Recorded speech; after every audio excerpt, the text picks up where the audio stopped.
قل تعالوا أتل ما حرم ربكم عليكم ألا تشركوا به شيئا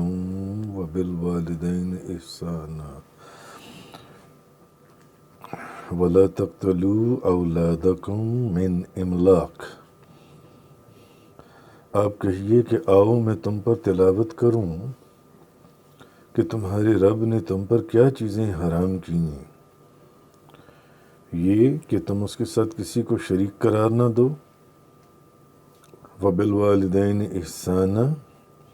اور ماں باپ کے ساتھ اچھا سلوک کرو،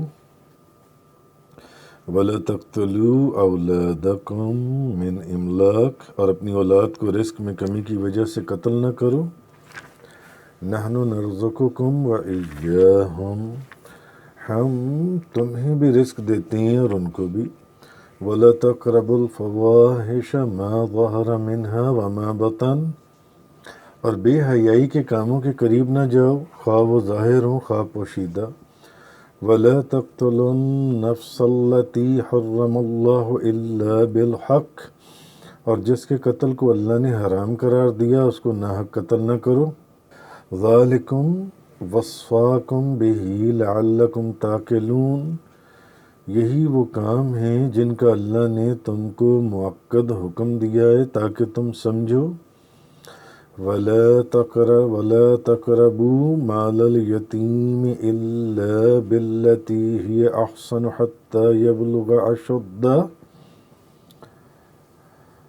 اور اچھے طریقے کے بغیر یتیم کے مال کے قریب نہ جاؤ حتیٰ کہ وہ اپنی جوانی کو پہنچ جائے، وَأَوْفُوا الْكَيْلَ وَالْمِيزَانَ بِالْقِسْطِ، اور انصاف کے ساتھ پوری پوری ناپ تول کرو، لا نکلف نفسا الا وسعها، ہم ہر شخص کو صرف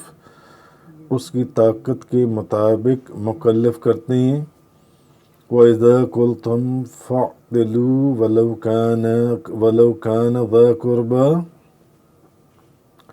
اور جب تم کوئی بات کہو تو انصاف کے ساتھ کہو خواہ وہ تمہارے قرابت دار ہوں، وَبِعَهْدِ اللَّهِ أَوْفُوا، اور اللہ کے عہد کو پورا کرو، ذَلِكُمْ وَصَّاكُمْ بِهِ لَعَلَّكُمْ تَذَكَّرُونَ، یہی وہ امور ہیں جن کا تمہیں اللہ نے مؤکد حکم دیا تاکہ تم نصیحت حاصل کرو۔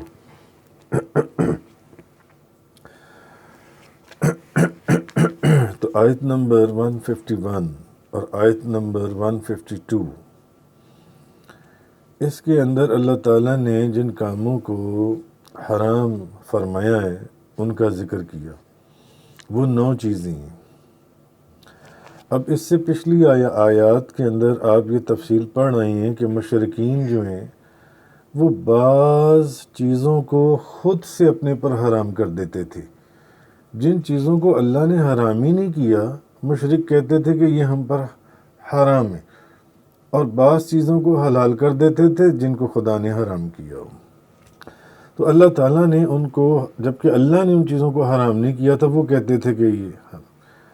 تو اب اللہ تعالیٰ نبی کریم صلی اللہ علیہ وسلم سے فرما رہے کہ محبوب آپ ان کو بتائیں کہ اللہ نے کون کون سی چیزیں حرام کی ہیں، اور اب ان 2 آیتوں میں اللہ تعالیٰ نے 9 اور چیزوں کا بیان فرمایا، جس سے کہ پیچھے اور بے شمار چیزیں آپ پڑھتے چلی آئے۔ نمبر 1، اللہ کا شریک قرار دینا، یہ حرام کام ہے۔ ماں باپ کے ساتھ نیک سلوک نہ کرنا، اولاد کو قتل کرنا، بے حیائی کے کام کرنا، کسی کو فضول میں ناحق قتل کرنا، کسی یتیم کے مال میں تصرف کرنا غیر ضروری، ناپ تول میں کمی کرنا، یا بات حق نہ کرنا، نہ حق بات کرنا، اللہ سے کیے ہوئے وعدے کو پورا نہ کرنا۔ اب پہلی چیز ہے اللہ کے ساتھ شریک قرار دینا۔ جن 9 چیزوں کو اللہ نے حرام فرمایا، جن کا یہاں ان 2 آیتوں میں ذکر کیا اللہ نے، تو بعض مشرکین بتوں کو اللہ کے ساتھ شریک ٹھہراتے تھے، یہ بھی حرام کام ہے۔ بتوں کو اللہ کے ساتھ شریک ٹھہرانا، اس کی بے شمار آیات میں آپ تفصیل پڑھ رہی ہیں۔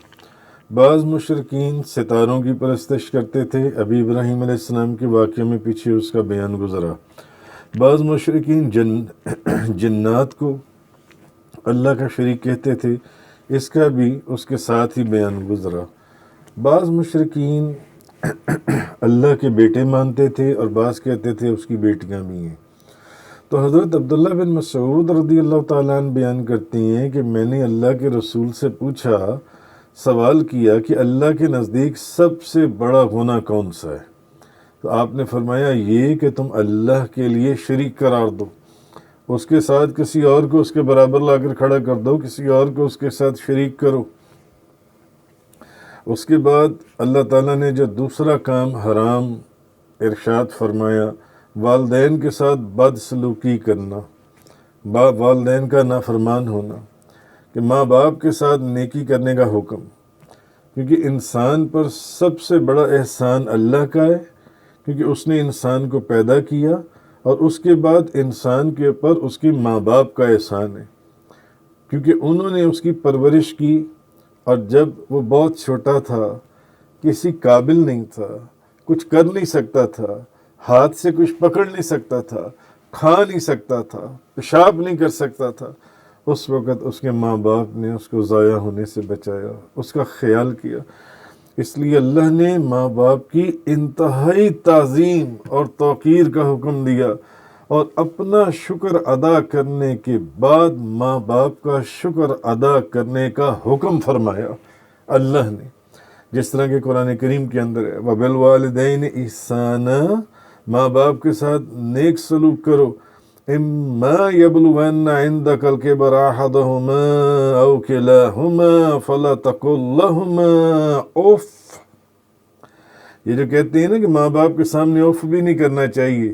یہ عام لوگوں کی باتیں نہیں ہیں، یہ قرآن ہے، کہ قرآن کہہ رہا ہے کہ ماں باپ کے سامنے لفظ اف بھی نہیں کہنا۔ اگر تمہارے سامنے ان میں سے ایک یا دونوں بڑھاپے کو پہنچ جائیں تو انہیں اف تک نہ کہنا، اور نہ انہیں جھڑکنا، اور ان کے ساتھ ادب سے بات کرنا، اور نرم دلی کے ساتھ ان کے سامنے عاجزی سے جھکے رہنا، اور یہ دعا کرنا کہ اے میرے رب ان دونوں پر رحم فرما، جیسا ان دونوں نے بچپن میں مجھے پالا، یعنی میرے اوپر رحم کیا۔ تو فَلَا تَقُل لَّهُمَا أُفٍّ وَلَا تَنْهَرْهُمَا وَقُل لَّهُمَا قَوْلًا كَرِيمًا، اور ان کے ساتھ نرم دلی کی بات کرنا، ادب سے بات کرنا۔ وَاخْفِضْ لَهُمَا جَنَاحَ الذُّلِّ مِنَ الرَّحْمَةِ وَقُل رَّبِّ ارْحَمْهُمَا كَمَا رَبَّيَانِي صَغِيرًا۔ مولا کریم، جیسے جب میں کمزور تھا، کسی قابل نہیں تھا، تو انہوں نے مجھے تو ان کے لیے ان دونوں پر رحم فرمانا، دعا کرنا اپنے ماں باپ کے لیے۔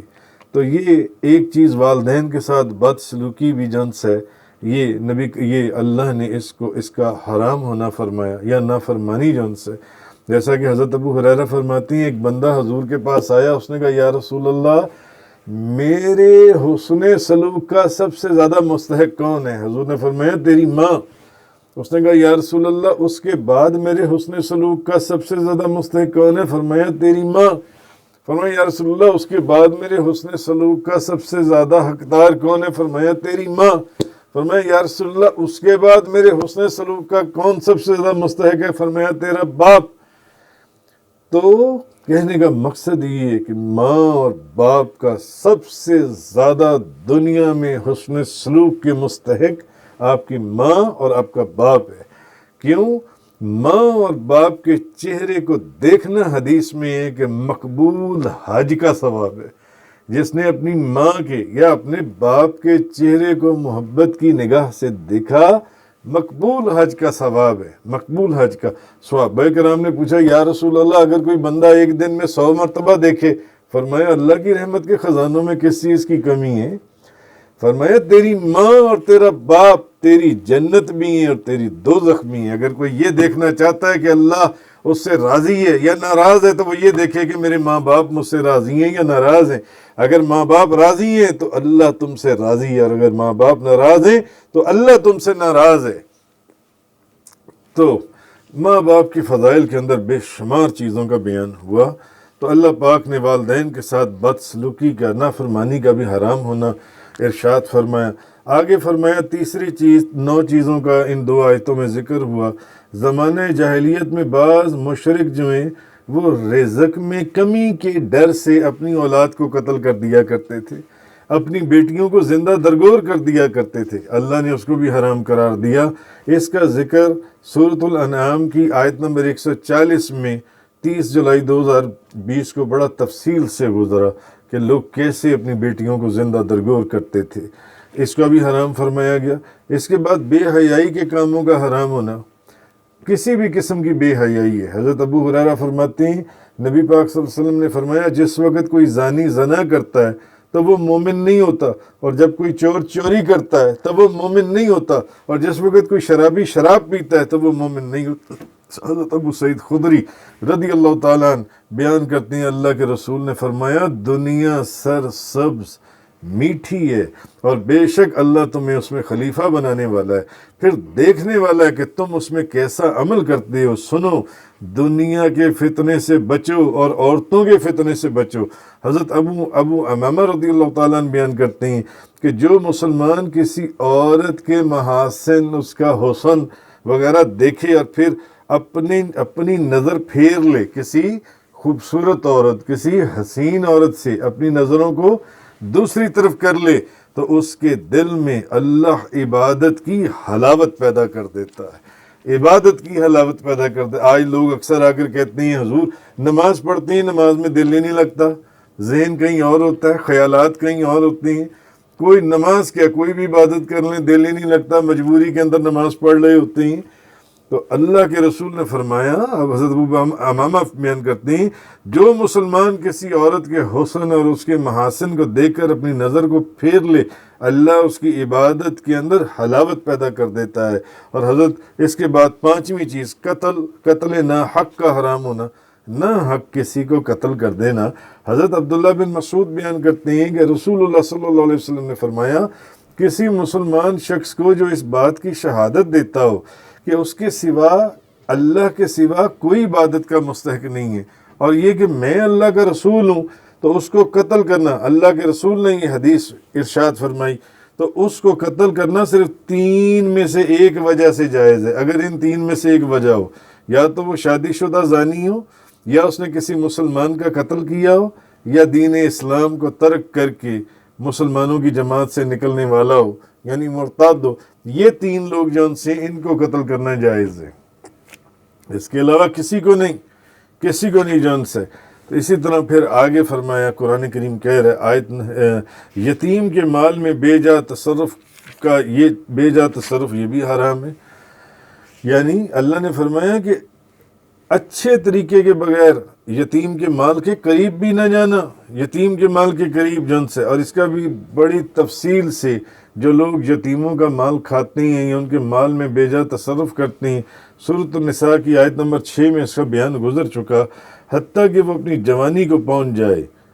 اور یتیموں کو جانچتے رہو یہاں تک کہ وہ نکاح کی عمر کو پہنچ جائیں، اور پھر یہ بھی نہیں کہ جب ان کو ایسی ان کا مال ان کے حوالے کر دو، دیکھو کہ اب ان کے اندر عقل مندی آ گئی ہے، دیکھو تو ان کے مال ان کے حوالے کر دو، اور ان کے مالوں کو بے فضول خرچ نہ کرنا، جلد بازی میں خود سے کھا نہ جانا، اس ڈر سے کہ وہ بڑے ہو جائیں گے تو یہ مال ان کے حوالے کرنا پڑے گا، تو یہ چیز بھی حرام ہے۔ 7ویں چیز ناپ تول میں کمی کرنا۔ حضرت عبداللہ بن عباس رضی اللہ تعالی عنہما بیان کرتے ہیں جس قوم میں خیانت ظاہر ہوگی ان کے دلوں میں رعب ڈال دیا جائے گا، اور جس قوم میں زنا کی کثرت ہوگی ان میں جگہ جگہ موت شروع ہو جائے گی، اور جو قوم ناپ تول میں کمی کرے گی ان کا رزق کم ہو جائے گا، کاٹ دیا جائے گا، اور جو قوم نہ حق فیصلے کرے گی ان میں بہت خون ریزی شروع ہو جائے گی جہاں نہ حق فیصلے ہوں، اور جو قوم عہد شکنی کرے گی، وعدوں کے پر قائم نہیں رہے گی، اللہ ان پر دشمن کو مسلط کر دے گا۔ 8ویں چیز نہ حق بات کا حرام ہونا، نہ حق بات نہ کہنا، حق بات نہ کر، حق بات کو چھپا جانا، اور اس کی جگہ کوئی ناحق بات جو حق نہیں ہے کہہ دینا، یہ بھی حرام ہے، یہ بھی حرام ہے۔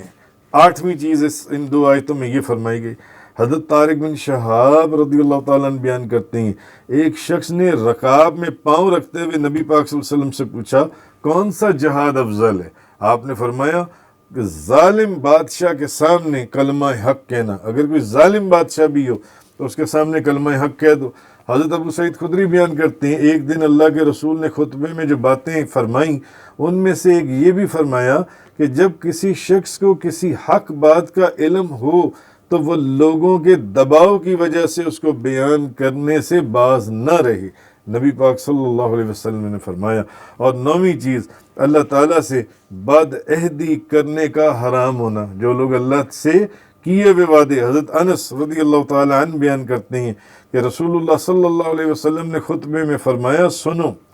جو امانت دار نہ ہو اس کا ایمان نہیں، اور جو عہد پورا نہ کرے وہ دیندار نہیں۔ جب وعدہ کرے وعدے کو پورا نہ کرے، جو وعدہ کیا اس کو بھی پورا کرو۔ تو حضرت انس تو اللہ تعالیٰ سے بد عہدی کرنے کا حرام ہونا جن سے۔ تو آگے فرمایا آیت نمبر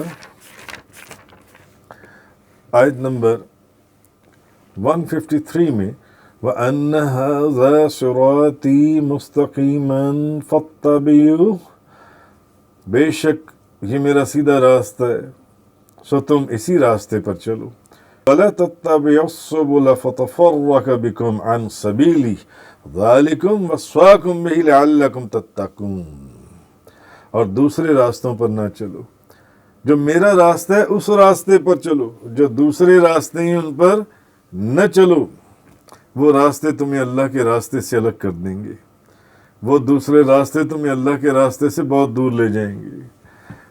بلکہ الگ کر دیں گے۔ اسی بات کا اللہ نے تمہیں موقت حکم دیا ہے تاکہ تم گمراہی سے بچ جاؤ، تو اس آیت میں اللہ تعالیٰ نے تفصیل کے ساتھ کلی حکم بیان فرمایا، جس میں یہ 9 احکام جن کا ابھی پیچھے میں نے آپ کے سامنے ذکر کیا اور باقی تمام شرعی احکام داخل ہیں، اور کہا کہ یہ میرا صراط مستقیم ہے، اور یہی دین اسلام ہے، اور یہی وہ راستہ اور طریقہ قدیم ہے جو شروع سے نبیوں کے اندر اور نبی اپنی امتوں کے اندر بیان کرتے چلے آئے، یہی میرا راستہ ہے۔ تو حضرت عبداللہ بن مسعود بیان کرتے ہیں کہ ایک دن اللہ کے رسول نے ایک خط کھینچا اور فرمایا یہ اللہ کا راستہ ہے، پھر آپ نے اس کے دائیں بائیں کچھ اور خطوط کھینچے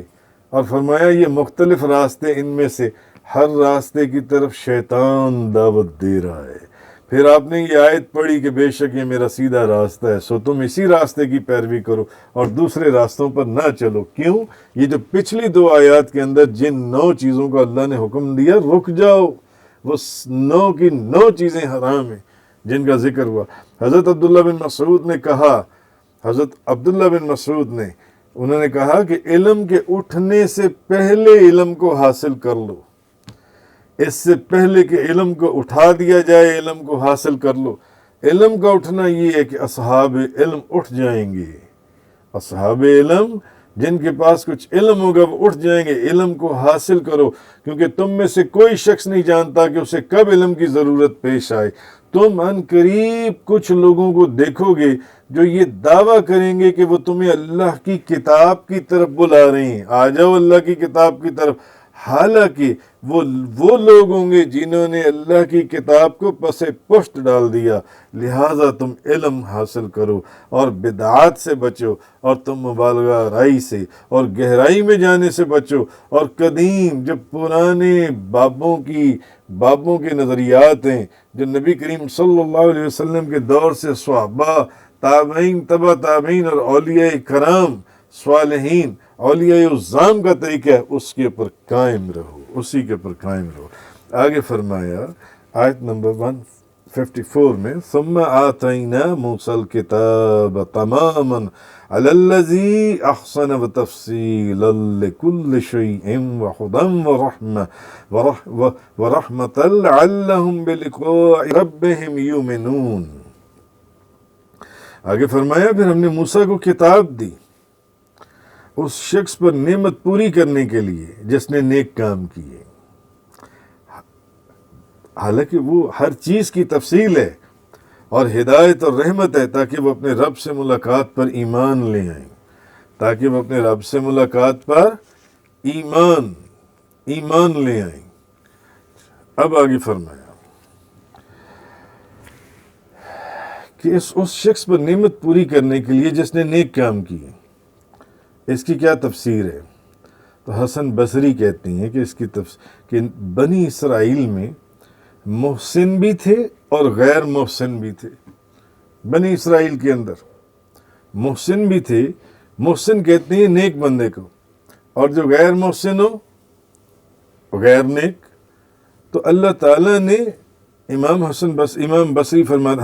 فرماتے ہیں اللہ تعالیٰ نے محسنوں کے اوپر اپنی نعمت کو پوری کرنے کے لیے کہ محسنوں کے اوپر اس کی نعمت تمام ہو جائے، اللہ نے اس کتاب کو نازل کیا۔ اللہ نے اس کتاب کو نازل کیا۔ تو کہنے کا مقصد کیا ہے یہاں پر اس بات کا؟ کیونکہ یہ جو تمام امور بیان ہوئے، ان کی وصیت جو تھی ہر امت کو اس کے نبی کے ذریعے کی گئی تھی، ہر امت کو اس کے نبی کے ذریعے پہلے ہی کی گئی تھی۔ اس لیے یہاں یہ سوال پیدا ہی نہیں ہوتا کہ وصیت تو اب کی جا رہی ہے، اور تورات کو نازل ہوئے تو صدیاں گزر چکی ہیں۔ تورات تو صدیوں پہلے نازل ہوئی تھی، وصیت ان چیزوں کی اب کی جا رہی ہے، اور بتایا جا رہا ہے کہ یہی وہ قدیم اور سیدھا راستہ ہے، اور یہی ہمارا راستہ ہے۔ مطلب یہ ہے کہ اے اولاد آدم، پہلے تمہیں ان ہدایات پر عمل پیرا ہونے کی نصیحت کی گئی، اور اس پر مزید کرم یہ فرمایا کہ تورات جیسی ایک تفصیلی کتاب نازل کی، تاکہ جو حق کے راستے پر چلنے کا شوق رکھتے ہیں وہ ان پر اپنی نعمت کو تمام کر دیا جائے۔ تو تورات نازل کرنے کا مقصد یہ تھا کہ لوگوں کا عقیدہ اور پختہ ہو جائے کہ ہمیں ایک روز ان قریب ایسے آنے والا ہے، ڈے آف ججمنٹ، جس دن ہمیں تمام دنیا کا ساز و سامان چھوڑ کر اللہ کے حضور میں پیش ہونا ہے، جہاں ہم سے ہمارے تمام اعمال کا حساب لیا جائے گا، تمام اعمال کا۔ ان قریب وہ دن کوئی دور نہیں ہے جب وہ دن آ جائے گا اور تم سب کو اس کی بارگاہ میں حاضر ہونا ہے اور جواب دینا ہے اور اپنے اعمال کا حساب دینا ہے۔ تو یہ چیز اللہ پاک نے اس آیت کے اندر فرمائی، ثم آتینا موسیٰ الکتاب تماما علی الذی احسن وتفصیلا لکل شیء وہدی ورحمۃ لعلہم بلقاء ربہم یؤمنون۔ صدق اللہ تعالی وبلغ رسول اللہ صلی اللہ علیہ وسلم۔ تفسیر قرآن کا یہ لیکچر انگلش میں سننے کے لیے براہ کرم ڈسکرپشن میں موجود لنک پر کلک کریں۔